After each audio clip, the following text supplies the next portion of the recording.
Salve, torcedor vascaíno! Bom dia! É um prazer estar com você por aqui na primeira segunda-feira do ano. Muita gente voltando de férias no dia de hoje.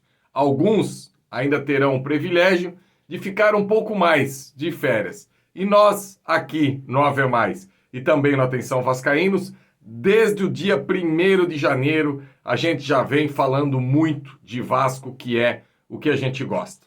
E eu vou pedir um favor para você, antes de começar a minha resenha de hoje.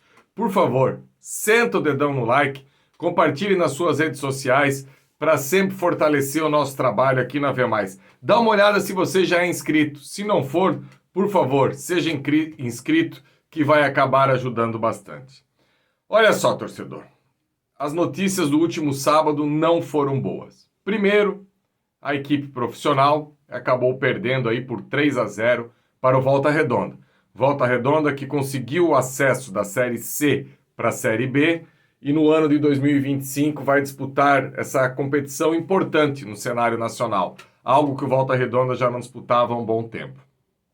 E a base teve a sua estreia na Copinha aí, num jogo horroroso contra o 15 de Piracicaba. Mas eu vou começar do profissional para a base, porque o profissional eu acredito que seja o mais importante da minha resenha por aqui, e por isso que eu trago na capa sobre resiliência com o momento. O Vasco precisa muito, e quem analisa o Vasco tem o dever de tentar trazer essa resiliência ao torcedor. Agora, quem quiser explodir, quem quiser ficar nervoso, desde janeiro, com jogos treinos e também com jogos da base, com uma equipe completamente desfigurada, é a opção de cada um. E eu não consigo pedir calma para esse torcedor pelo histórico de tudo aquilo que a gente sabe que o torcedor vascaíno sofre ano após ano. Eu apenas vou tentar trazer aqui o meu ponto de vista sobre esses dois resultados e sobre tudo aquilo que eu li nas minhas redes sociais.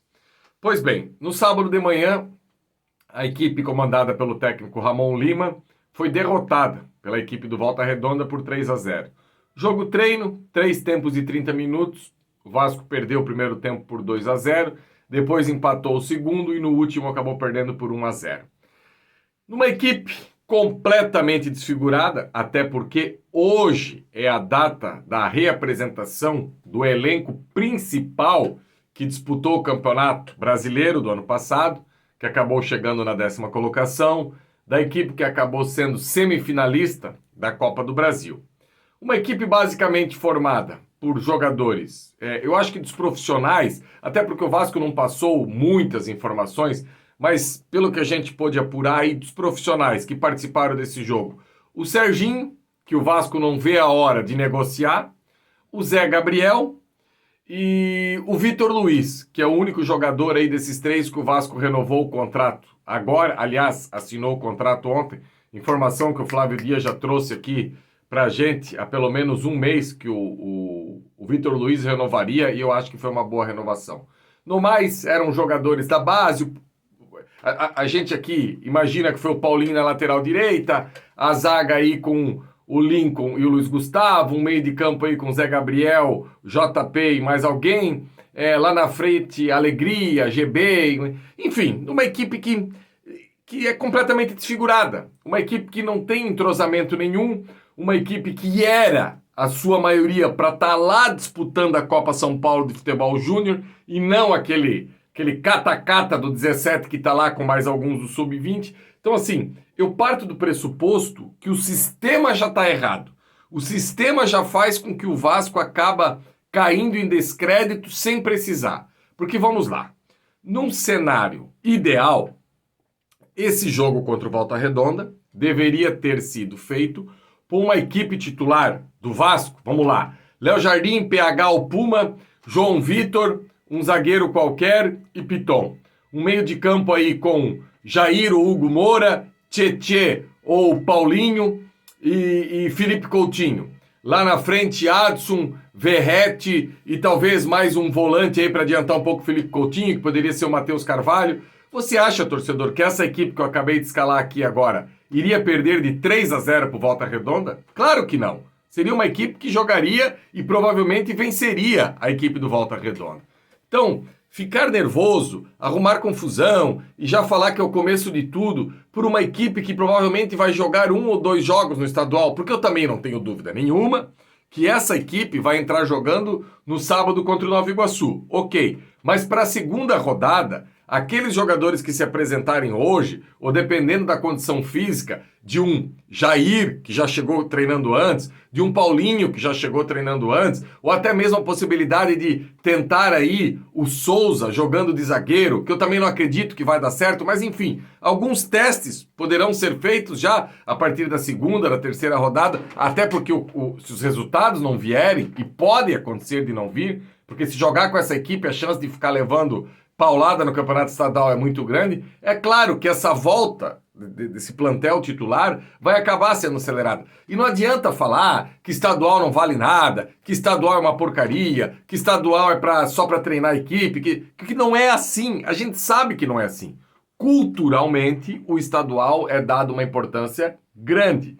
E a gente precisa, sim, utilizar esse estadual. Primeiro de tudo, a gente não pode esquecer que a vaga na Copa do Brasil do próximo ano está condicionada a uma boa campanha no estadual. Porque, se você lembra, torcedor, por exemplo, o Santos, ano passado, não participou da Copa do Brasil. Então, algumas equipes grandes nos últimos anos acabaram ficando fora da Copa do Brasil pela questão da campanha no estadual. Então, o Vasco precisa, sim, de alguma maneira, pontuar. Agora, como faz para pontuar se está com uma equipe completamente remendada, que o sistema, o modelo, o calendário não deixa o Vasco fazer a sua estreia com o que tem de melhor? Aí a gente vai para a Copinha. A equipe que amanhã joga, novamente, 3 horas da tarde, que teve aquela atuação horrorosa do último sábado. E olha, torcedor, que eu no Faísca Taon de sábado, eu ainda alertei. Gente, vamos com calma, vamos dar um voto de confiança,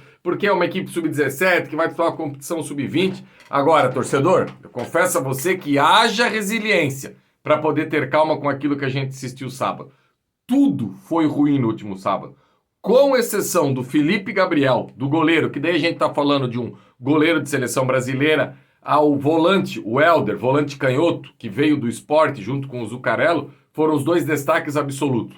O restante da equipe, eu não vou citar nominalmente aqui, porque quem assistiu sabe que foi ruim. Inclusive, as escolhas do técnico Matheus, da equipe do Vasco, também não foi legal. Por exemplo, você não pode estar lá com o Léo Jacó e o Léo Jacó ficar no banco. E olha que eu nem acho o Léo Jacó um jogador que vai ter uma carreira brilhante no profissional, longe disso. Mas o Léo Jacó veio de ser o protagonista da competição no estadual sub-20 desse ano. Fez gol em todas as fases de mata-mata, empilhou gol na final, é um sub-20. E eu não entendi porque ele escalou um ataque completamente leve, com o Juninho de um lado, André centralizado e o João Vitor do outro, e o Léo Jacó foi entrar somente no segundo tempo. Então a escalação também foi ruim, o gramado do Nicolau Alayon, meu Deus do céu, que coisa ridícula que foi aquele gramado, a bola ficava pererecando o tempo todo, a bola não ficava no chão, a arbitragem foi muito ruim, aliás o Brasil agora tá se tornando um grande revelador de árbitro que não dá mais falta, agora o jogo não tem mais falta.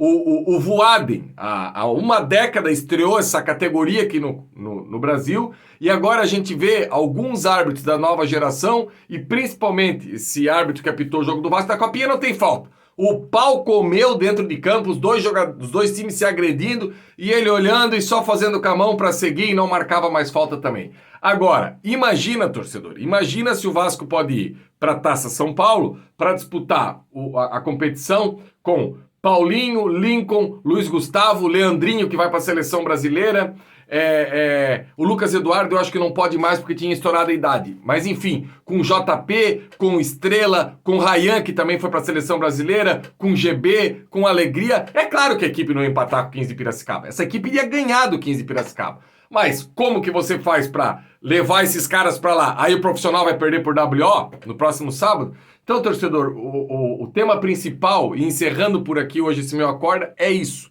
A gente precisa ser resiliente. Não tem muito o que fazer. Não tem. A gente precisa entrar contra o Nova Iguaçu como uma equipe. A gente não tem esse plantel. Os caras vão se apresentar hoje. A gente precisa ir para a Copinha. Só que o elenco que está na Copinha está no estadual. Então, ficar sofrendo é difícil falar. Aqui quem tá falando é o Jean analista. O Jean torcedor queria morrer no sofá sábado. Um time que não conseguia trocar 3 passes, um time que só dava chute pra frente, um time fisicamente todo mundo com cãibra. Defeito não faltou nesse jogo de sábado. Só que eu preciso ser resiliente, eu preciso entender o que tá acontecendo.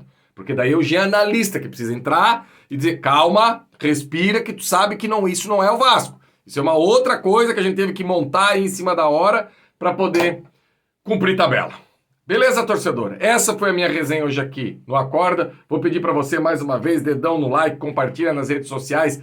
Programação completa hoje aqui no Ave Mais e também no Atenção Vascaínos, que você sabe muito bem. E tendo novidade, a gente vai trazendo. Lembrando que hoje à tarde tem uma entrevista coletiva com o Paulinho e à noite a gente traz tudo sobre a entrevista no nosso News. Abraço, galera, e uma ótima semana.